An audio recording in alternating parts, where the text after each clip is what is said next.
Ever wondered how a tiny nerve lesion could make you lose your smile?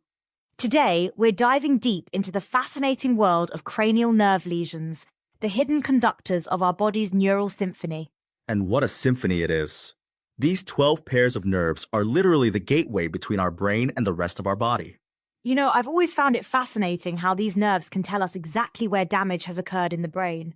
It's like having a GPS for neurological problems. Exactly.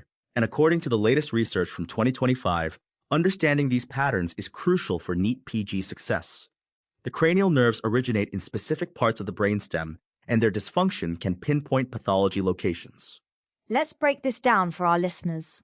What's the first thing medical students need to know about cranial nerves? Well, the first key point is that cranial nerves 1 and 2 come from the forebrain, while nerves 3 through 12 originate from the brainstem.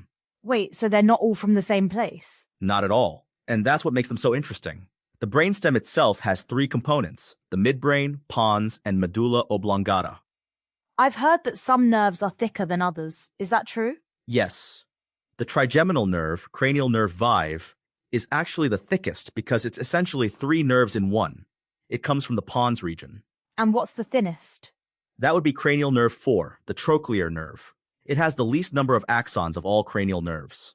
You know, this reminds me of how COVID-19 really put cranial nerves in the spotlight. Absolutely.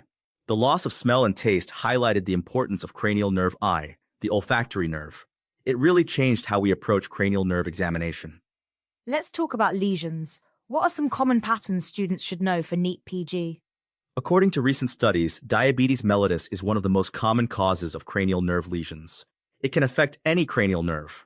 Really? I didn't realize diabetes could have such a widespread impact. Yes, and multiple sclerosis, tumors, sarcoidosis, and vasculitis can also affect multiple cranial nerves simultaneously. How do you approach diagnosing these lesions?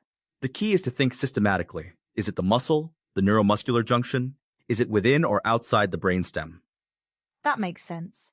What about specific nerve lesions? Let's take the optic nerve, for example. Lesions can cause various visual field defects, from small scotomas to complete blindness. And these patterns are specific to certain conditions? Exactly. A bitemporal hemianopia typically suggests compression of the optic chiasm, often by a pituitary adenoma or craniopharyngioma. What about facial nerve lesions? Those seem pretty common. Yes, the facial nerve is particularly vulnerable. Bell's palsy is a classic example, causing weakness on one side of the face. I've heard examining cranial nerves can be intimidating for medical students. That's true, but it's all about developing a systematic approach. Start with simple observations and work your way through each nerve methodically. Any tips for remembering all 12 nerves? Oh, there are some great mnemonics. But more importantly, understanding their pathways helps remember their functions. Speaking of pathways, how do these nerves exit the skull? They exit through specific foramina, or openings, in the skull.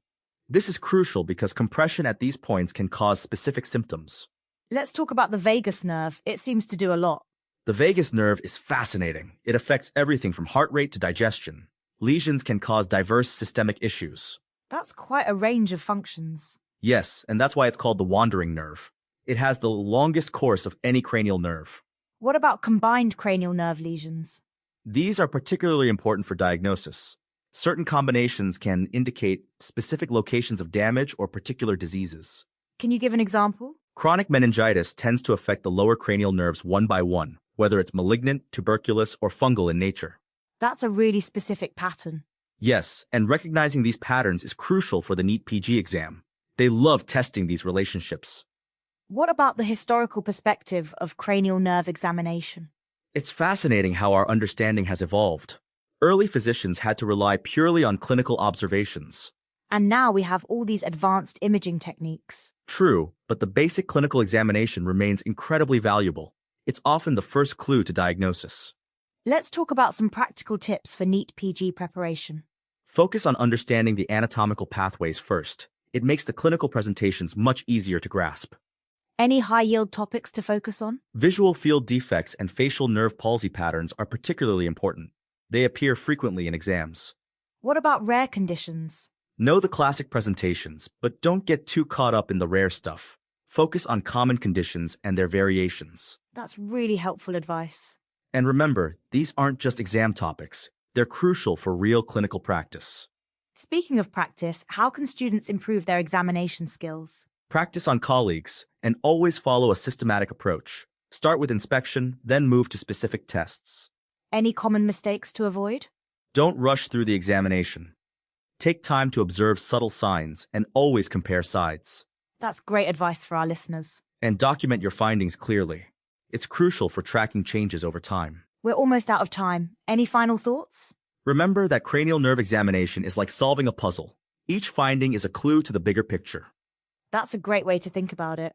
And with practice, it becomes second nature. The key is understanding the patterns. Well, there you have it, folks. Thanks for joining us on Copilot Podcasts. Remember, when it comes to cranial nerves, it's all about connecting the dots, just like our neural pathways do.